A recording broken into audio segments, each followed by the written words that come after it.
Podcast, Episode 1, White Man's Burden. So, as the title implies, we are going to be talking about the white man's burden today. I'm going to do a reading and analysis of it, and give a little bit of background behind it before we jump in. This is often considered Rudyard Kipling's worst poem, or one of his worst, and it's viewed as racist and sexist by a lot of people. And there's a lot of background that really destroys that argument. I'd like to start out with that first. So, the poem was written in 1899 after the United States won the Spanish-American War and annexed the Philippines as a colony.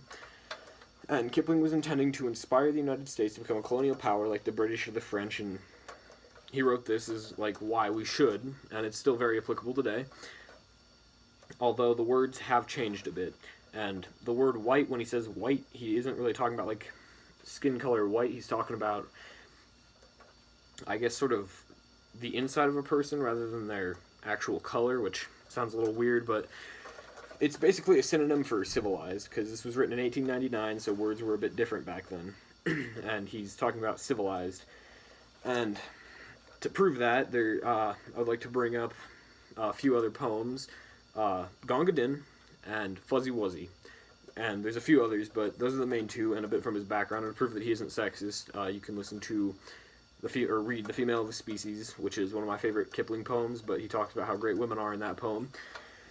But to disprove the racism, the supposed racism that's in this poem, I'm going to bring up Gonga Din, which is about a British Indian soldier at the time, and he's writing from the perspective of a British soldier about a British Indian soldier named Gonga Din, and at one point he says, "You are whiter than I, Gonga Din," and which implies like he wasn't talking about your skin color when he says white. He's talking about how civilized you are, how good of a person you are, and you don't have to be white on the outside to be white on the inside. And sometimes even Indians were better than, Englishmen. And his real life experience sort of backs this idea up, and we'll talk about that in a moment, but the poem Fuzzy Wuzzy is pretty much just him praising African Sudanese warriors that were called Fuzzy Wuzzies because their hair was fuzzy, and that's what the whole poem is about, is him praising these Fuzzy Wuzzies for being such great warriors, and they were Sudanese warriors, and they gave the British a tough time. And then he was born in India, and lived in India for a lot of his life, and he was incredibly popular amongst the Indians and the English alike, and the British, and he got to go into many like bars and smoking rooms that were pretty much off limits to the British, and they were more for Indians, and Kipling, the local Indians really liked him, and he got to go into a lot of these places that really no other Englishman could go, and he really liked the Indians. The Indians really liked him, and he believed that anyone could be, as he says, white, which is, again, a synonym for civilized. And I guess a more appropriate modern title for this poem would be The Civilized Person's Burden, rather than The White Man's Burden. But we're going to read it now, and I'm going to go through stanza by stanza and explain what it means in more modern terms. Take up the white man's burden, send forth the best ye breed. Go bind your sons to exile, to serve your captives' need, to wait in heavy harness, on fluttered folk and wild, your new-caught son and peoples, half devil and half child. Here he's talking about when you colonize a nation, send the best people you have of your nation to govern them, because they aren't going to be the easiest people to govern, because, nobody really likes to be colonized, even though it brings them great help, which we'll talk about later in the poem and in future videos. He's saying that, they're going to be difficult, and you have to send the best that you have to, really take care of them, and even though it kind of sucks to leave your home and go to India or Africa or the Middle East to govern people you don't know who don't really like you, it kind of sucks, but you still have to go and do it, whether you want to or not, because that's part of, taking up the civilized person's burden. Next stanza, take up the white man's burden, in patience to abide, to veil the threat of terror, and to check the show of pride. By open speech and simple, 100 times made plain, to seek another's profit, and to work another's gain. This one is often criticized for being one of the more racist stanzas, which it's really not, and we'll talk about that. But he's saying here, be patient with these people because a lot of them are far less educated because, pre-colonial Africa didn't have many universities. Pre-colonial India, again, didn't have many universities more than Africa, but they were still pretty few, and the average person, of course, didn't get to go there. It was more of upper class, but, he's saying, be patient with these people. They're not really going to want you there. They're going to be difficult, but you just have to really suck it up and deal with them because it's your job, and be, respectful to them, and that's the next part. To veil the threat of terror and to check the show of pride. The countries that you want to colonize are usually some of the worst countries on Earth. Like, the Middle East or Africa, we can all agree, kind of sucks, especially in comparison to America or Europe.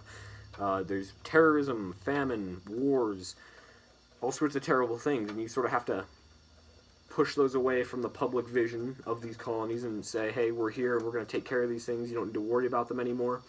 And you got to make sure to check the show of pride that your men won't think, we're so superior to them and they're just inferior subhumans. You got to really check that show of pride and be like, no, they are still people, and we need to treat them respectfully and, not be over prideful.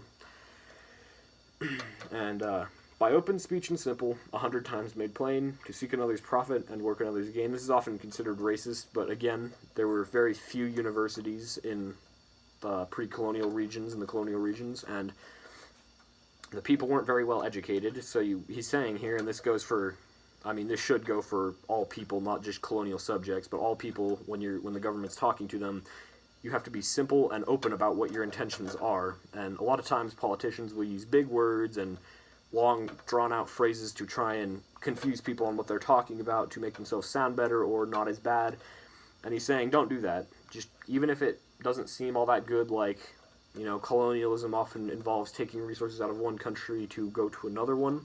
And he's saying that if you need to do that to keep your own country strong, because, we'll talk about more about, like, taking resources out of colonies and why it's morally acceptable, but he's saying that if you're going to do that, don't try and hide it from the people you're taking their resources. Tell them, like, hey, we need these for this reason, and we're going to take them, or just whatever you're doing, be open and simple about it. Don't try and confuse them, and just don't try and hide it from them, because that's not what a government should do. A government should be transparent.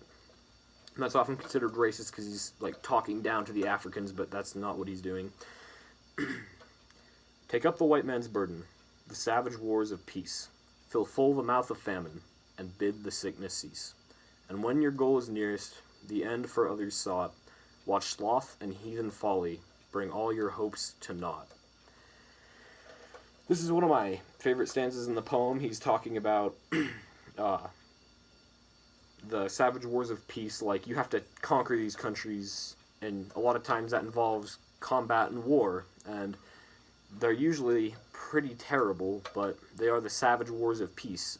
Pre-colonial countries, and I guess now the countries that should be colonized, like in pre-colonial Africa, tribal wars were almost constant, and they were very brutal and very long-lasting.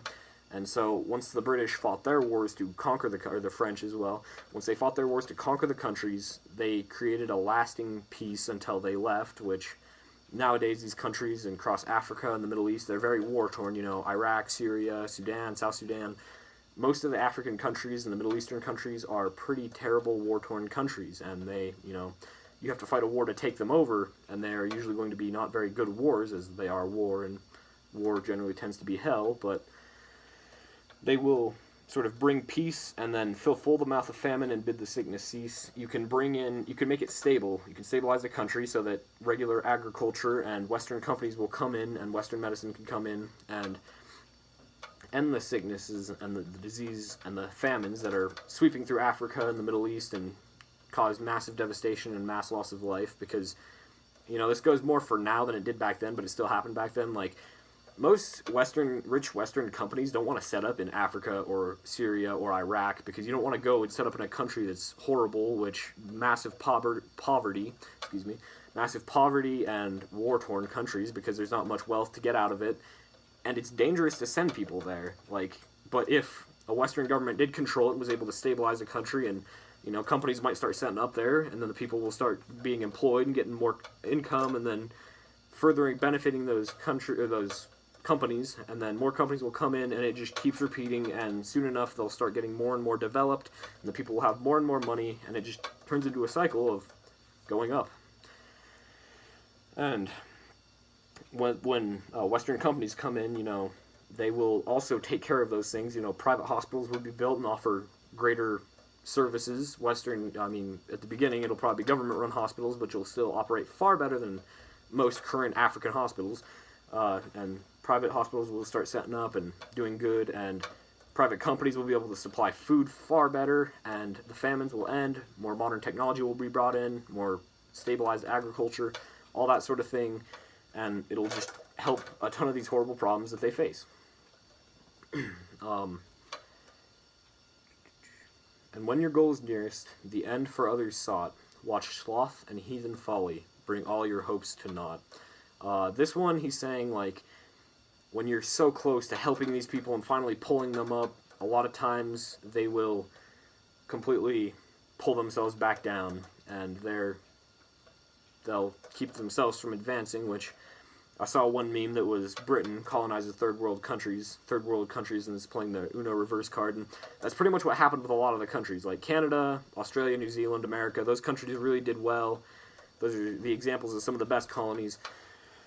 But most of Africa and the Middle East that was colonized by the British and the French, it really sucks now, and they kind of... Kipling was right about that, and this was in 1899. This was even before that really happened, and he still called it that a lot of those countries, India, Pakistan, Bangladesh, they're all still pretty bad countries. India is one of the better examples, but it's still a fairly second world country. It's still fairly backwards, especially compared to the more successful post-colonial countries. But he's saying that a lot of times those countries will sort of just pull themselves back, and you really, really have to work hard to fully get them to where they need to be, to fully develop them. Take up the white man's burden, no tawdry rule of kings, but toil of serf and sweeper, the tale of common things. The ports ye shall not enter, the roads ye shall not tread. Go make them with your living, and mark them with your dead. This is one of my favorite lines, and he says, when you take up the white man's burden, there shouldn't be any tawdry rule of kings. There shouldn't be any, unelected monarch sitting in an ivory tower, disconnected, pretty much like the French president is today, disconnected from the common people. But it should be a government ruled by these people, and the toil of serf and sweeper, the average person, the tale of common things. The average person should be, taken into account. It shouldn't be some out-of-touch politician in some beautiful tower in Paris or London or Washington or wherever. It should be local government that, understands the common struggles of the people. And then, the ports ye shall not enter, the roads ye shall not tread, go make them with your living and mark them with your dead. He's saying that when you colonize a country, you can build infrastructure to, benefit yourself, but you also have to build the roads that you shall not tread, like the roads that you don't want to use but that the natives do want, and the ports, same thing. You have to build those for them with your living. You have to go send your living people and use money that is, could be more beneficial to you elsewhere, but you have to do it because it's the right thing to do, and then defend them and fight and die for them to protect these roads and these ports. And he's saying, build them because the people want them that you're colonizing, and that's the right thing to do, and defend them.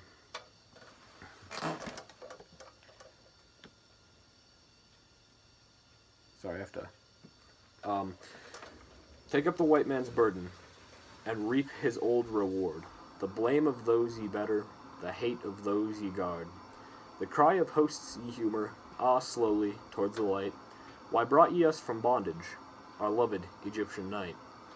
This is another really good one, another good stanza.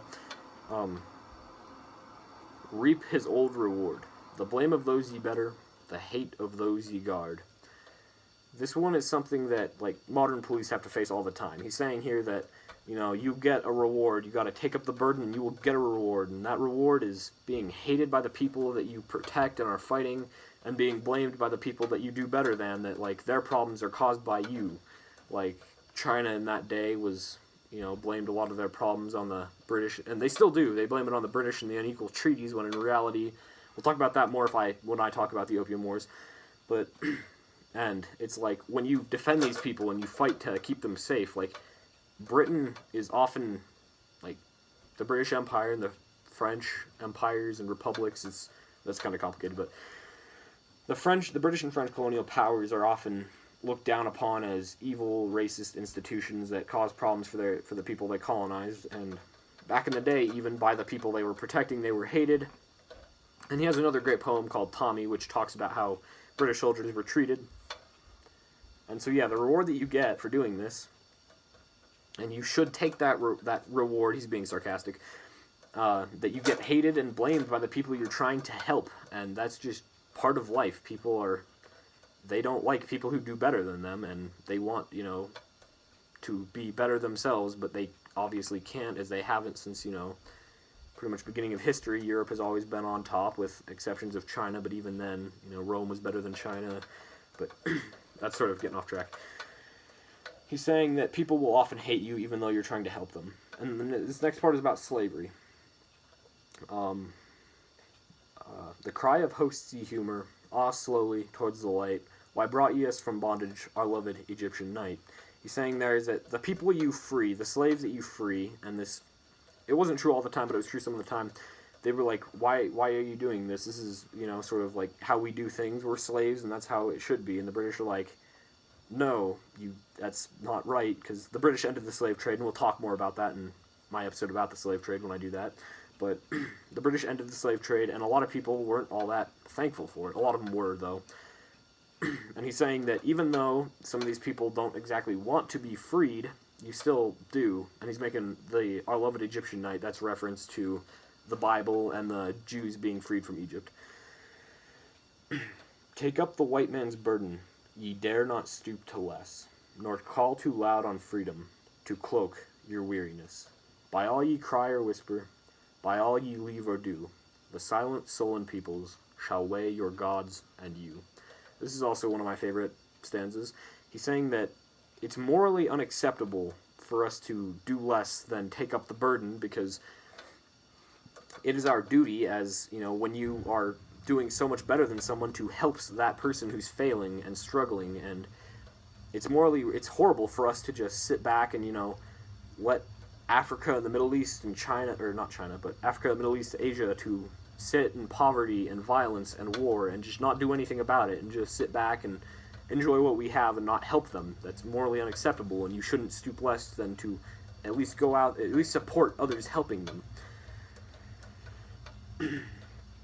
Nor call too loud on freedom, to cloak your weariness. He's saying there, don't use national freedom as an excuse when your empire is becoming too weak. The empire shouldn't be permanent, and colonization shouldn't be permanent, but it should last for a long enough time. And when you are having trouble holding onto your colonies, don't use, oh yes, they have a right to be free, as an excuse, because being free, and nationally free speaking, not really individual freedom, but having national freedom isn't really what they need, because they're not ready for national freedom yet.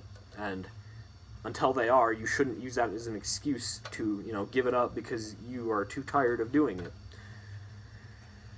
it. By all ye cry a whisper, by all ye leave or do, the silent sullen peoples shall weigh your gods and you. That's pretty much what he's saying directly. Anything that you say and do, the people you're colonizing will judge you, and that's what they will think of you. And so talk to them respectfully, say good things, and leave behind good things, not genocides like what the Belgians did in the Congo or what the Spanish did in America, but more like what the British and the French did, where they left behind good things. And be respectful to the people you're colonizing. Take up the white man's burden, have done with childish days. The lightly proffered laurel, the easy, ungrudged praise, comes now to search your manhood through all the thankless years, cold-edged with dear-brought wisdom, the judgment of your peers. This one is often twisted into some sort of racist remark when it's really the exact opposite.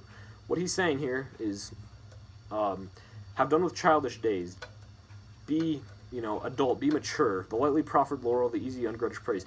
It would be so easy when you're colonizing people to be like, to take this sort of moral superiority and just sort of do what you will with them and take that easy praise that's so, when you're doing things like this that are perceived as good, it's so easy to just, take it and do whatever you please and not actually stand to your moral high ground, to actually take the moral high ground and be good people and do what you need to do, especially when, you know, it comes now to search your manhood through all the thankless years. These people generally aren't very thankful of being colonized, so it might seem really appealing for us to just, you know, take the praise and take what we can and just treat them horribly. But he's saying you need to be a man and you need to stand up and not do that and have respect for these people and treat them well even when they don't return the favor. And that's good life advice just in general. But cold edge with dear brought wisdom, the judgment of your peers. There he's pretty much just saying pretty much what he's been saying throughout it.